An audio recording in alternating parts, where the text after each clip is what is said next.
প্রিয় ভাই বোনেরা, আসসালাম আলাইকুম। আজকে আপনাদের সামনে আমি হাজির হয়েছি আমার চিন্তা, ভাবনা, পরিকল্পনার একটি বিষয় নিয়ে আপনাদের সামনে তুলে ধরার জন্য। বিষয়টি কি? বিষয়টির সাথে শহরের মানুষ, গ্রামের মানুষ কোনো না কোনোভাবে প্রত্যেকেই কম বেশি জড়িত। চলুন তাহলে বিষয়টা কি তুলে ধরি আপনাদের কাছে। খুব লম্বা করব না, সংক্ষেপেই বলবো। আপনাদের নিশ্চয়ই যারা দেখছেন, তরুণ সমাজের সদস্য যারা আছেন দেখছেন, অথবা আমার বয়সী, মধ্যবয়সী থেকে শুরু করে যারা মুরব্বী আছেন, যারা দেখছেন, সকলেই নিশ্চয়ই শহীদ রাষ্ট্রপতি জিয়া রহমান, আমার বাবা, ওনাকে নিশ্চয়ই আপনারা চেনেন, জানেন। কেউ দেখেছেন, কেউ শুনেছেন, কেউ তার কথা পড়েছেন। আজকে ওনার একটি কাজের কথা আপনাদের সামনে তুলে ধরতে চাই আমি। কি সেই কাজ? সেই কাজটি হচ্ছে খাল খনন। এখানে যারা মুরব্বী আছেন তাদের নিশ্চয়ই মনে আছে, শহীদ জিয়া দেশে অনেকগুলো খাল খনন করেছিলেন, এবং খাল খনন করার ফলে কি হয়েছিল? দেশের বন্যা যেমন প্রতিরোধ করা গিয়েছিল, বন্যাকে নিয়ন্ত্রণ করা গিয়েছিল, একইভাবে এই খাল খননের ফলে গ্রাম অঞ্চলে বিভিন্ন জায়গায় যাদের পানির সমস্যা ছিল সেই মানুষগুলো পানি ব্যবহারের সুযোগ পেয়েছিল। এই খাল খনন করার ফলে কি হয়েছিল? খালের দুই পাড়ে সুন্দর সুন্দর করে ফলের গাছ লাগানো গিয়েছিল। এই খাল খনন করার ফল কৃষকরা, যারা পানি পেতেন না তাদের ফসলের জন্য, সেই কৃষক ভাইয়েরা পানির সেচের সুবিধা পেয়েছেন। জি প্রিয় ভাই বোনেরা, আমি সেই খাল খননের কথা বলছি। আমি কিছু বিশেষজ্ঞ মানুষের সাথে আলাপ করেছি গত কয়েক বছর ধরে, যাদের অভিজ্ঞতা আছে, বিশেষজ্ঞ যাদের এক্সপার্টিস আছে পানির ব্যাপারে, এবং কতগুলো ভয়াবহ তথ্য পেয়েছি, ভয়াবহ খবর তাদের কাছ থেকে শুনেছি, জেনেছি এই পানির ব্যাপারে।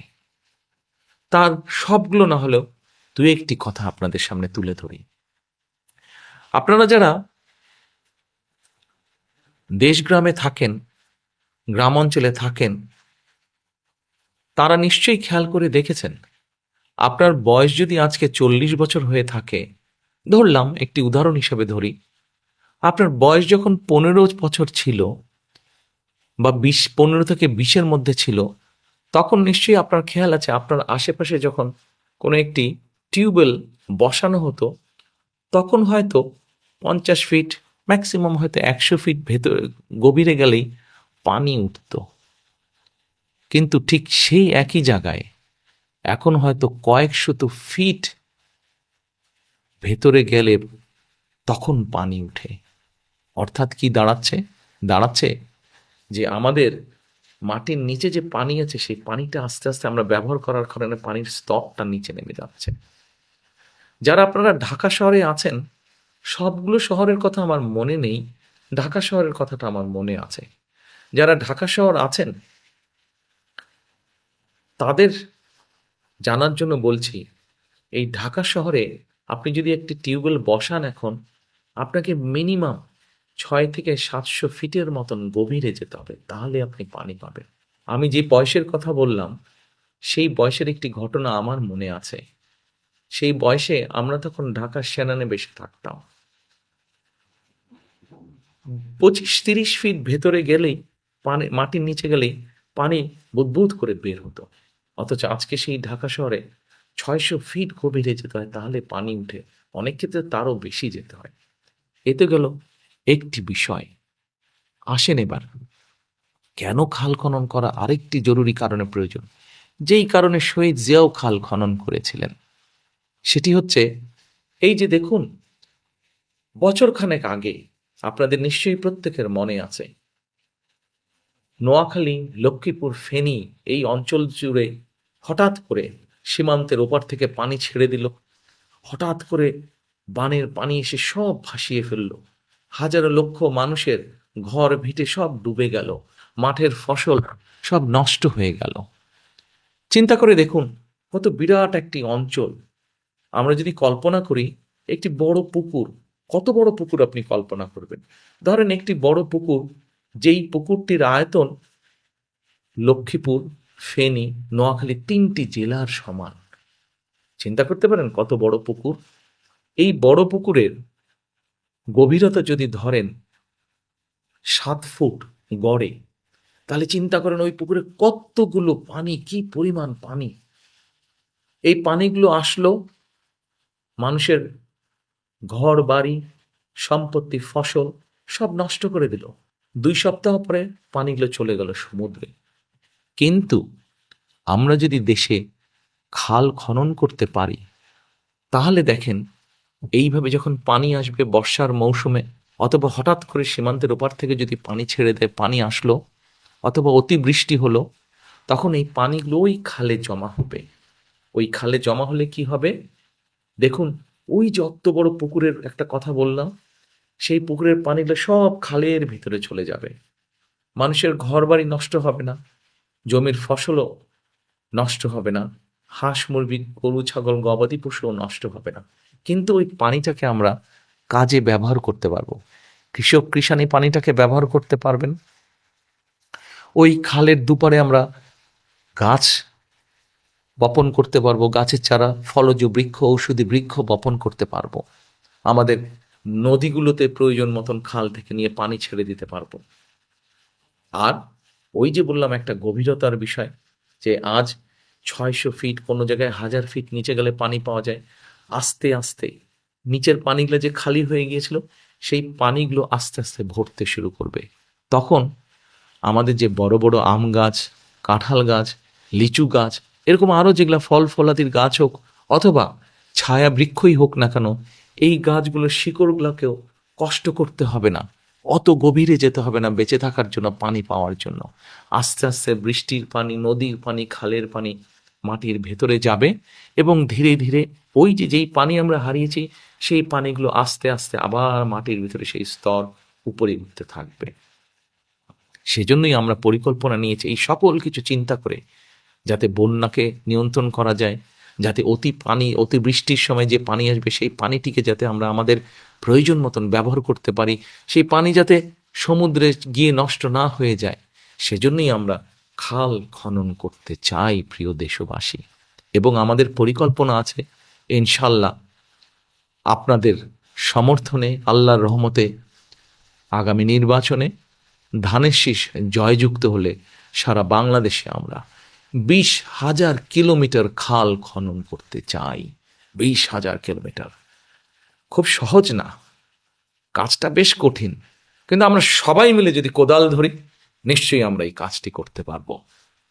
এবার আসেন, খাল তো গেল,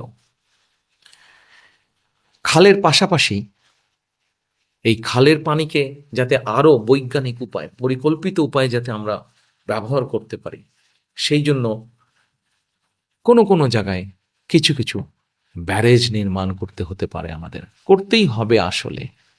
যেমন ধরেন পদ্মা ব্যারেজ, যেমন তিস্তা ব্যারেজ। এই ব্যারেজগুলো আমাদেরকে নির্মাণ করতে হবে। এই ব্যারেজগুলো যখন আমরা নির্মাণ করব, দেখবেন এর আশেপাশেই কত মানুষের ফসল, জমি, এগুলো সব গড়ে উঠবে, উৎপাদন বাড়বে, মানুষের কর্মসংস্থান বাড়বে। এবার আসেন প্রিয় ভাই বোনেরা, আপনাদের সামনে আমার আরেকটি পরিকল্পনার কথা বলি। আজকে ধরেন কারো বয়স 40, কারো বয়স 50, কারো বয়স 60। আপনার বয়স যখন 20 বছর ছিল, চিন্তা করে দেখুন তো, আপনি তখন আপনার আশেপাশে যে পরিমাণ সবুজ দেখতেন, যে পরিমাণ গাছপালা দেখতেন, সেই বড় বট গাছটি, সেই বড় আম গাছটি, সেই বড় ঝাউ গাছটি, এমন গাছ কি আপনি এখন দেখতে পান? দেখতে কিন্তু আপনি পান না। সারা বাংলাদেশে গাছের সংখ্যা কেমন করে জানি কমেই যাচ্ছে, শুধু কমেই যাচ্ছে। কিন্তু এই গাছ যদি কমে যায়, তাহলে আমরাই বা বাঁচবো কেমন করে? কি করে আমরা, গাছ কমে গেলে কি করে আমরা বুক ভরে শ্বাস নিব। একবার চিন্তা করেছেন এই বিষয়টি? এই বিষয়টির জন্য আমরা আপনাদের সমর্থন ইনশাল্লাহ পেলে আগামী নির্বাচনে ধানের শীষ বিজয় হলে আমরা সারা বাংলাদেশে বৃক্ষরোপণ অভিযান শুরু করতে চাই। এই বৃক্ষরোপণ অভিযান আমরা বছরে অন্তত কয়েক কোটি গাছ আমরা রোপণ করতে চাই, কয়েক কোটি বৃক্ষ আমরা রোপণ করতে চাই। হয়তো অনেকে আমাকে জিজ্ঞেস করতে পারেন, এত কোটি কোটি বৃক্ষ যে রোপণ করবেন, চারা পাবেন কোথায়? সে সমাধানও কিন্তু আমরা বের করেছি প্রিয় ভাই বোনেরা।